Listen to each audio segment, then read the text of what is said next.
ನಾಡಿನ ಸಮಸ್ತ ಜನತೆಗೆ ಆಶಾ ಸ್ವೀಟ್ಸ್ ರವರ ವತಿಯಿಂದ ಗೌರಿ ಗಣೇಶ ಹಬ್ಬದ ಹಾರ್ದಿಕ ಶುಭಾಶಯಗಳು. ಆರೋಪಿ ಬುರುಡೆ ಚಿನ್ನಯ್ಯನಿಗೆ ಆಶ್ರಯ ನೀಡಿದ್ದ ಆರೋಪದ ಹಿನ್ನೆಲೆ ಮಹೇಶ್ ಶೆಟ್ಟಿ ತಿಮರೋಡಿ ಮನೆಯಲ್ಲಿ ಎಸ್ಐಟಿ ಅಧಿಕಾರಿಗಳು ಮಹಜರು ನಡೆಸಿದ್ದಾರೆ. ದೂರುದಾರ ಚಿನ್ನಯ್ಯಗೆ ಸಂಬಂಧಪಟ್ಟಂತಹ ದಾಖಲೆಗಳನ್ನು ಎಸ್ಐಟಿ ಅಧಿಕಾರಿಗಳು ವಶಕ್ಕೆ ಪಡೆದುಕೊಂಡಿದ್ದು ಮನೆಯಲ್ಲಿದ್ದವರ ಹೇಳಿಕೆ ದಾಖಲಿಸಿಕೊಂಡಿದ್ದಾರೆ. ತಿಮರೋಡಿ ಮನೆಯಲ್ಲಿ ಸ್ಥಳ ಮಹಜರು ಮುಗಿಸಿ ಸಹೋದರ ನಿವಾಸದಲ್ಲೂ ಶೋಧ ನಡೆಸಿದರು.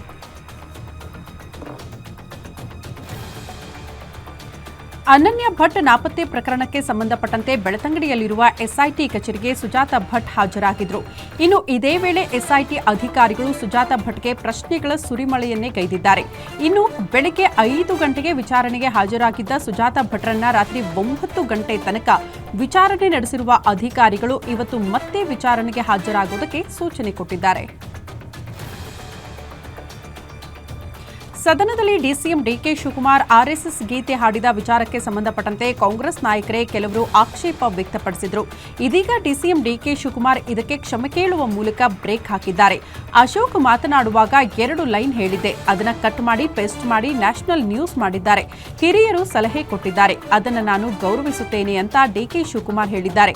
ಡಿಕೆ ಶಿವಕುಮಾರ್ ಕ್ಷಮೆಯಾಚನೆಯನ್ನ ಕಾಂಗ್ರೆಸ್ ನಾಯಕರು ಸ್ವಾಗತ ಮಾಡಿದರೆ ಬಿಜೆಪಿ ಜೆಡಿಎಸ್ ನಾಯಕರು ಕಿಡಿಕಾರಿದ್ದಾರೆ. ಬೂಕರ್ ವಿಜೇತೆ ಭಾನು ಮುಷ್ತಾಕ್ ದಸರಾ ಉದ್ಘಾಟನೆಗೆ ಬಿಜೆಪಿ ನಾಯಕರು ವಿರೋಧ ವ್ಯಕ್ತಪಡಿಸಿದರೆ ಕಾಂಗ್ರೆಸ್ ನಾಯಕರು ಸಮರ್ಥಿಸಿಕೊಂಡಿದ್ದಾರೆ. ಕನ್ನಡ ಧ್ವಜದ ಬಣ್ಣ ಭುವನೇಶ್ವರಿ ಬಗ್ಗೆ ಭಾನು ವಿವಾದಾತ್ಮಕ ಹೇಳಿಕೆ ಕೊಟ್ಟಿದ್ದಾರೆ. ಈ ಹೇಳಿಕೆ ಬಗ್ಗೆ ಭಾನು ಮುಷ್ತಾಕ್ ಕ್ಷಮೆ ಕೇಳಬೇಕು, ಇಲ್ಲದೆ ಹೋದರೆ ಹಿಂದೂ ಧರ್ಮದ ಬಗ್ಗೆ ಗೌರವ ಇದೆಯಾ ಅಂತ ಸ್ಪಷ್ಟಪಡಿಸಬೇಕು ಅಂತ ಬಿಜೆಪಿ ನಾಯಕರು ಪಟ್ಟು ಹಿಡಿದಿದ್ದಾರೆ. ಆದರೆ ಕಾಂಗ್ರೆಸ್ ನಾಯಕರು ಇದನ್ನ ರಾಜಕಾರಣ ಮಾಡಬಾರದು, ಸಂವಿಧಾನದಲ್ಲಿ ಎಲ್ಲರಿಗೂ ಹಕ್ಕು ಇದೆ ಅಂತ ಕಾಂಗ್ರೆಸ್ ನಾಯಕರು ಸಮರ್ಥನೆ ಮಾಡಿಕೊಂಡಿದ್ದಾರೆ. ಸಾಹಿತಿ ಭಾನು ಮುಷ್ತಾಕ್ ದಸರಾ ಉದ್ಘಾಟನೆ ಮಾಡುವುದು ಸರಿಯಲ್ಲ, ಹಿಂದೂಗಳ ಭಾವನೆಗೆ ಧಕ್ಕೆ ತರುವ ಕೆಲಸವನ್ನ ಸರ್ಕಾರ ಮಾಡ್ತಾ ಇದೆ ಅಂತ ಶಾಸಕ ಬಸನಗೌಡ ಪಾಟೀಲ್ ಯತ್ನಾಳ್ ಗುಡುಗಿದ್ದಾರೆ. ವಿಜಯಪುರದಲ್ಲಿ ಮಾತನಾಡಿದ ಅವರು, ಸಾಹಿತಿ ಭಾನು ಮುಷ್ತಾಕ್ ಅವರು ಮೊದಲು ಹಿಂದೂ ಧರ್ಮವನ್ನ ಒಪ್ಪುತ್ತೇನೆ, ಮೂರ್ತಿ ಪೂಜೆಯನ್ನು ಒಪ್ಪುತ್ತೇನೆ ಅಂತ ಹೇಳಬೇಕು. ಆದರೆ ಇಸ್ಲಾಂ ಧರ್ಮದ ಅನುಯಾಯಿಗಳು ದಸರಾ ಉದ್ಘಾಟನೆ ಮಾಡುವುದು ಸರಿಯಲ್ಲ ಅಂತ ಕಿಡಿಕಾರಿದ್ದಾರೆ. ನಮ್ಮ ಜಿಲ್ಲೆಯ ಮಹಿಳೆ ದಸರಾ ಉದ್ಘಾಟನೆ ಮಾಡ್ತಾ ಇರೋದು ಸಂತೋಷದ ವಿಚಾರ ಅಂತ ಹಾಸನದಲ್ಲಿ ಮಾಜಿ ಸಚಿವ ಎಚ್.ಡಿ. ರೇವಣ್ಣ ಹೇಳಿಕೆ ನೀಡಿದ್ದಾರೆ. ಹಿಂದೂ ಮುಸ್ಲಿಂ ಎಲ್ಲ ಒಂದೇ, ಎಲ್ಲರೂ ಭಾರತೀಯರು. ಭಾನು ಮುಷ್ತಾಕ್ ಉದ್ಘಾಟನೆ ಮಾಡಿದರೆ ನಮಗೆ ಹೆಚ್ಚು ಸಂತೋಷವಾಗುತ್ತೆ. ಧರ್ಮದ ಕಾರಣಕ್ಕೆ ವಿರೋಧ ಮಾಡುವುದು ಸರಿಯಲ್ಲ ಅಂತ ಹೇಳಿಕೆ ಕೊಟ್ಟಿದ್ದಾರೆ. ಕಳೆದ ವಾರ ನಿರಂತರವಾಗಿ ಸುರಿದ ಧಾರಾಕಾರ ಮಳೆಯಿಂದ ಹಾನಿಗೊಳಗಾಗಿರುವ ಕಮಲಾನಗರ ಹಾಗೂ ಔರಾದ ತಾಲೂಕಿನ ವಿವಿಧ ಗ್ರಾಮಗಳಿಗೆ ಸಚಿವರಾದ ಈಶ್ವರ್ ಖಂಡ್ರೆ ಮತ್ತು ರಹೀಂ ಖಾನ್ ಭೇಟಿ ನೀಡಿ ಪರಿಶೀಲನೆ ಮಾಡಿದರು. ಈ ವೇಳೆ ಮಾತನಾಡಿರುವ ಸಚಿವ ಈಶ್ವರ್ ಖಂಡ್ರೆ, ಕಮಲಾನಗರ ಮತ್ತು ಔರಾದ ತಾಲೂಕಿನಲ್ಲಿ 300 ಮಿಲಿಮೀಟರ್ ಮಳೆಯಾಗಿದ್ದು ಹೆಸರು, ಉದ್ದು, ಸೋಯಾ, ತೊಗರಿ ಹೆಚ್ಚು ಹಾನಿಯಾಗಿದೆ. ಆದರೆ ರೈತರು ಆತಂಕ ಪಡಬೇಕಾಗಿಲ್ಲ, ತ್ವರಿತವಾಗಿ ಪರಿಹಾರ ನೀಡಲಾಗುವುದು ಅಂತ ಹೇಳಿದರು. ಅಲೆಮಾರಿ ಜನಾಂಗಕ್ಕೆ ಮೀಸಲಾತಿ ಕಲ್ಪಿಸುವಂತೆ ಆಗ್ರಹಿಸಿ ಧಾರವಾಡದಲ್ಲಿ ಸುಡುಗಾಡ ಸಿದ್ಧ ಸಮುದಾಯದಿಂದ ಬೃಹತ್ ಪ್ರತಿಭಟನೆ ನಡೆಸಲಾಯಿತು. ಪರಿಶಿಷ್ಟರ ಪಟ್ಟಿಯಲ್ಲಿ ಸುಡುಗಾಡು ಸಿದ್ಧರಿಗೆ ಮೀಸಲಾತಿ ಕಲ್ಪಿಸುವಂತೆ ಜಿಲ್ಲಾಧಿಕಾರಿ ಕಚೇರಿ ಎದುರು ಅಲೆಮಾರಿಗಳು ಧರಣಿ ನಡೆಸಿ ಒತ್ತಾಯಿಸಿದರು.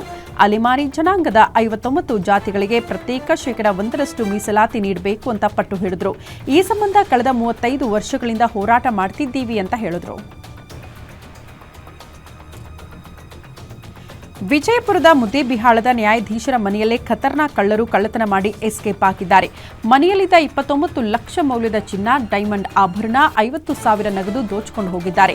ಕೆಎಚ್ಪಿ ಕಾಲೋನಿಯ ಬಾಡಿಗೆ ಮನೆಯಲ್ಲಿ ಜಿಲ್ಲಾ ಮತ್ತು ಸತ್ರ ನ್ಯಾಯಾಧೀಶ ಸಚಿನ್ ಕೌಶಿಕ್ ವಾಸ ಮಾಡುತ್ತಿದ್ದರು. ಮನೆಗೆ ಕೀ ಹಾಕಿಕೊಂಡು ಶಿರಸಿಗೆ ನ್ಯಾಯಾಧೀಶರು ಹೋಗಿದ್ರು. ಮನೆಯಲ್ಲಿ ಯಾರೂ ಇಲ್ಲದನ್ನ ಗಮನಿಸಿರುವ ಕಳ್ಳರು ತಮ್ಮ ಕೈಚಳಕ ತೋರಿಸಿದ್ದಾರೆ. ಪ್ರಕರಣ ದಾಖಲಿಸಿಕೊಂಡ ಮುದ್ದೇಬಿಹಾಳ ಪೊಲೀಸರು ಆರೋಪಿಗೆ ಬಲೆ ಬೀಸಿದ್ದಾರೆ.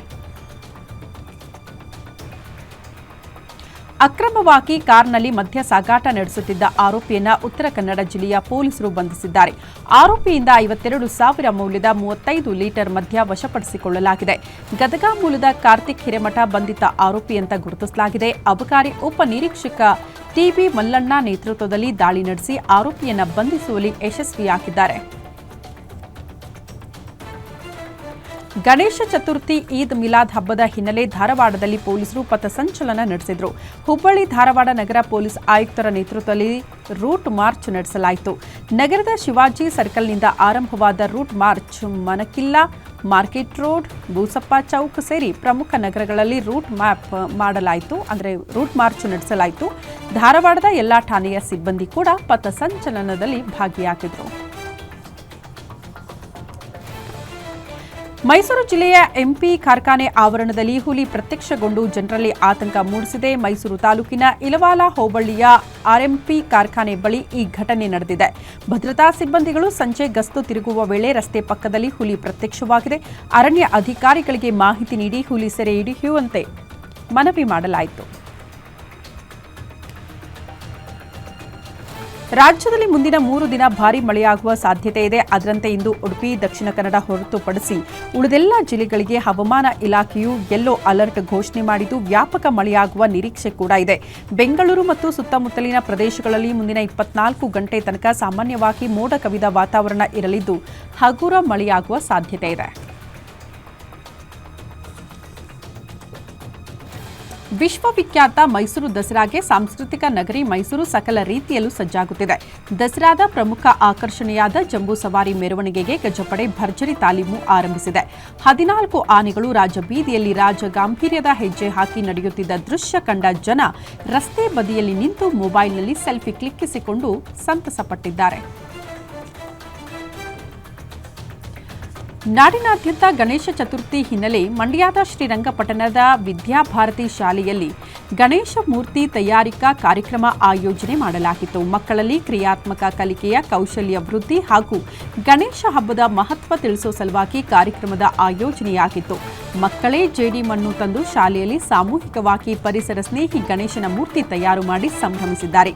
ವಿದ್ಯಾರ್ಥಿಗಳ ಕೈಯಲ್ಲಿ ಮೂಡಿಬಂದ ಹಲವು ಬಗೆಯ ಗಣೇಶನ ಮೂರ್ತಿಗಳು ಗಮನ ಸೆಳೆದಿದೆ. ನಾಡಿನೆಲ್ಲೆಡೆ ಗೌರಿ ಗಣೇಶ ಹಬ್ಬದ ಸಂಭ್ರಮ ಮನೆ ಮಾಡಿದ್ದು ಶಿವಮೊಗ್ಗ ನಗರ ಸೇರಿದಂತೆ ಹಲವೆಡೆ ಶ್ರೀ ಗೌರಿಯನ್ನ ಪ್ರತಿಷ್ಠಾಪಿಸಿ ಮಹಿಳೆಯರು ಪೂಜೆ ಸಲ್ಲಿಸಿದ್ದಾರೆ. ಶಿವಮೊಗ್ಗ ನಗರದ ಗಾಂಧಿ ಬಜಾರ್ ಮುಖ್ಯ ರಸ್ತೆಯಲ್ಲಿರುವ ಬಸವೇಶ್ವರ ದೇವಾಲಯದಲ್ಲಿ ಶ್ರೀ ಗೌರಿಗೆ ಪೂಜೆ ಸಲ್ಲಿಸಿ ಮಹಿಳೆಯರು ಮಡಲಕ್ಕೆ ಬಾಗಿನ ಅರ್ಪಿಸಿದ್ದಾರೆ. ಅರಿಶಿಣ ಕುಂಕುಮ ಕೊಟ್ಟು ಪರಸ್ಪರ ಮಹಿಳೆಯರು ಮಡಿಲು ತುಂಬಿಕೊಂಡಿದ್ದಾರೆ.